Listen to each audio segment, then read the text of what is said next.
Je, unajikuta unaamka asubuhi ukiwa mchovu hata baada ya kulala kwa saa 8? Inaweza kuchanganya sana, lakini mara nyingi mwili wako unajaribu kukuambia kitu muhimu sana. Sababu ya kwanza na inayopuuzwa zaidi ni upungufu wa maji.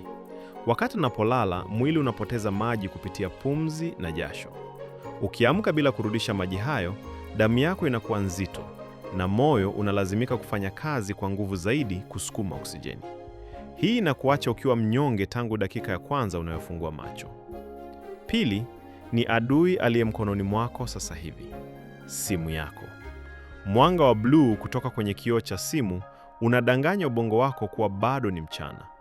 Hii inazuia uzalishaji wa homoni ya melatonin ambayo ni muhimu kwa usingizi mzito.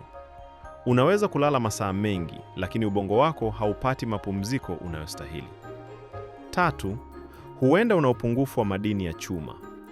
Bila madini haya, oksijeni haifiki vizuri kwenye seli zako na kukuacha na uchovu wa kudumu usioisha kwa kulala pekee.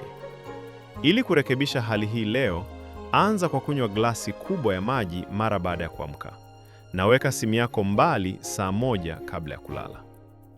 Kama unataka kuendelea kupata siri hizi za afya na kuboresha maisha yako kila siku, usisahau kubonyeza kitufe cha subscribe na kengele hapo chini. Jiunge na familia ya Dakika ya Afya sasa ili usipitwe na video yetu ijayo. Kumbuka, afya bora ndiyo maisha bora. Tutaonana kwenye video ijayo.